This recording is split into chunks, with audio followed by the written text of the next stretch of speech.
A legal dispute involving a prostitute could be at the heart of a fallout amongst partners and an associate at Uganda's oldest law firm. In 2014, Harriet Mukoda, a sex worker, consented to participate in an HIV/AIDS vaccine trial. Since 2004, the Uganda Virus Research Institute, UK's Medical Research Council, and the New York-based International AIDS Vaccine Initiative have been undertaking preparatory studies for an HIV drug to determine the suitability of communities in Uganda for future vaccine efficacy trials. Uganda Virus Research Institute and its partner organizations embarked on clinical trials using Engerix B vaccine for hepatitis B as a proxy for the HIV drug. Court documents, including affidavits sworn by the Uganda Virus Research Institute, reveal that Engerix B was initially approved for use in USA in 1989 and is on the Ugandan market. An estimated 1.4 million Ugandans are living with HIV as at December 2019, and about 23,000 died of AIDS-related illnesses, according to the Uganda AIDS Commission. The groups mainly affected by HIV in the country are sex workers, young girls and adolescent women, men who have sex with men, people who inject drugs, and the fishing communities. Since we still do not have an HIV vaccine available for HIV vaccine efficacy trials yet, we will use the hepatitis B vaccine to mimic an HIV efficacy trial. This vaccine may also help to protect you against hepatitis B infection, one affidavit read. The trial study enrolled particularly women involved in sex work or employed in entertainment facilities in Kampala suburbs like Natete, Najanankumbi, among others. The first cohort of participants included 1,027 women above the age of 18 who were subjected to pre-6-month screening for HIV and other sexually transmitted infections, including hepatitis B, alcohol and drug abuse, pregnancy, among others. Mukoda, like all the other 270 women who reached the last stage of trials, required to sign consent forms which were translated into the local dialects. In 2017, Mukoda sued Uganda Virus Research Institute and its partner organizations, claiming she was persuaded to enroll in the trial after earlier prior tests indicated she was hepatitis B negative and believed it would provide her with full immunity. Her lawyer, Bernard Banturachi, told NTV she was aggrieved after becoming chronically ill with the infection that attacks mainly the human liver. This was a case worthy of action.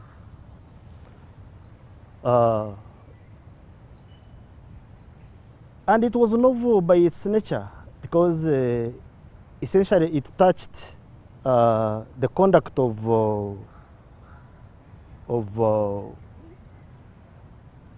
medical research projects involving drug trial schemes. And I personally picked interest because this is one of the areas that has generated global discussion with regard to the ethics of the persons who conduct medical research projects, especially in Africa. In the case filed before High Court in Kampala, Mukoda sued for $12 million or 45 billion shillings in compensation, general damages, special damages, exemplary damages, interest and cost of the injuries and violation of her right to health and freedom from cruel and inhuman treatment. She was genuinely aggrieved. She had rights under the research project which had been clearly violated. She was injured. To date, as I speak, she's battling a chronic ailment. She was entitled to medical compensation and also medical care under the project which have never been given to her. So, in one way or the other, it made a good case for action to enforce her rights under the study. And number two, to create a precedent. In May last year, Justice Musa Sekana dismissed the petition with costs for lack of merit. Banturachi says he will appeal the decision. Court made a decision, surprising as it was to us, and made an award for costs. Okay. Unfortunately, I represent the person against whom costs were awarded. We are on appeal. So midway, of course, we were presented the normal court process. The lawyers for the respondents who had won. I say won because I'm on appeal. I don't believe in that's a act of success. Of course, coupled with a judgment that, in my opinion, did not address the real facts in issue, the real issue questions in issue. You get me? Uganda Virus Research Institute and Medical Research Council were represented by Kateera and Kagumire, the oldest law firm in the country. The firm was previously known as Hunter and Gregg, established in 1903, and famous for representing President Museveni's unsuccessful petition after the December 1980 elections, which propelled him to wage a rebellion in the jungles of Luwero. The firm's legal fees, according to a June 14, 2018 invoice sent to the Uganda Virus Research Institute Manager for Administration, a copy seen by NTV, was $1.1 million or 4.2 billion shillings. However, late last year, it emerged that the law firm had slapped UVRI with additional legal fees of 2 billion shillings. The lawyers for the respondents presented a certain bill as their a certain deliverable, a certain figure as their instruction fee. So we looked at the applicable rules, okay, and said, no, look, you want to look at the amount which was claimed in the petition, okay? But that amount was only putting for guiding purposes, because at the end of the day, in an application for enforcement of human rights, compensation is by way of damages. Damages remain discretionary to court until the decision is made, okay? So even when an amount is mentioned that is in our opinion, if the amount is attached to a prayer for damages, you get me? It cannot be taken as a pecuniary claim so much that it must form the basis for the award of costs. That is our opinion. You get me? The law is always capable of different interpretations. You get me? But even when it is prone to different interpretations, there is always the most reasonable interpretation. Okay?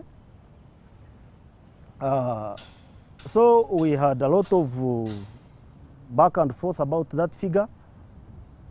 And I think if you have visited the court record, you will see our protestation. On 2nd December, an associate at the law firm, Justinian Kateera, wrote to the partner organizations describing the additional bill of costs as extortionate and wrong in principle.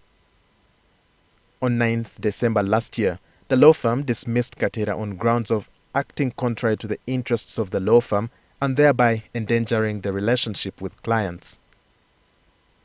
The two sides, Kateera and the law firm, have recently traded accusations against each other in the media. The law firm declined to comment on the matter when contacted and referred to the statements issued in the dailies. But this transaction, which stirred the troubled waters at the firm, has now provided a window to the Inspector General of Government and the Edith Nakalema-led State House Anti-Corruption Unit to launch inquiries at the law firm. The IGG is looking into how the law firm was about to be paid 6.7 billion shillings for defending the defunct Uganda Electricity Board and its successor Uganda Electricity Transmission Company Limited against 1,500 employees who sued for terminal benefits. The IGG's spokesperson, Munira Ali, confirmed the probe. The Inspector of Government received from a whistleblower a complaint on the allegations related to the law firm Kateera and Kagumire Company Advocates, together with the former ED of URSB, that is Mr. Vimanya Twebaze. We received the complaint and we have actually been doing some preliminary investigations already. to the extent that we've also even already received some, we've already interviewed some key witnesses in the matter, and we're actually reviewing the matter to see the direction that it is taking us in as the institution. Of course, we are not able to say much about it right now because we are really in the middle of investigating. The former UEB employees were represented by Bashasha and Company advocates, while the law firm of Kagumire represented UEB in liquidation through Uganda Registration Service Bureau. The government entered into a consent agreement to pay 46 billion shillings as terminal benefits to the former UEB employees. Bashasha's legal fees were taxed at 8.4 billion shillings, which some former UEB employees unsuccessfully protested in the High Court. NTV has learned that early last month, the Court of Appeal Registrar reduced Bashasha's 8 billion shillings legal fees to 60.9 million shillings as the rightful bill of cost, but this was a little too late as the firm had already received the funds. Last year in August, the law firm, formerly Katera and Kagumire, tabled a claim of 6.7 billion shillings as legal fees, but the Uganda Registration Service Bureau reduced it to 90 million shillings. The two sides disagreed. Separately, Nakalima's team on February 4th raided Makerere University as part of the ongoing probe, which the bursar, Everest Beinomugisha, was briefly detained. This came on the heels of a meeting between the university team led by Vice-Chancellor Barnabas Nawangwe and Lieutenant Colonel Nakalima. Investigators are looking into whether the university's staff in the finance and legal departments were conniving with the lawyers to inflate legal costs which could cause financial loss to government. Currently, the university has more than 200 cases with claims of more than 100 billion shillings in legal costs. Last year, law firm formerly Katera and Kagumire garnished 13 university accounts over 2.3 billion shillings in legal fees for representing the university to reclaim its 32 acres of land. A garnishee order is one in which the debts owed or accruing from a third party to a judgment debtor are attached to answer to an order relating to debts owed from a judgment debtor to a judgment creditor. Consequently, the university entered into a memorandum of understanding to stagger payment of the monies over a period of time. Makerere owed the law firm 5.6 billion shillings. A partner at the law firm, speaking on condition of anonymity, denied any wrongdoing. Until the investigators gather credible evidence, these remain mere allegations against the firm, and this does not suggest that the partners and the firm are involved in wrongdoing. However, government officials claim that there is a growing craft where lawyers, in connivance with litigants, inflate legal costs and thereafter rely on garnishee orders against government accounts as means of enforcing payment to the detriment of taxpayers.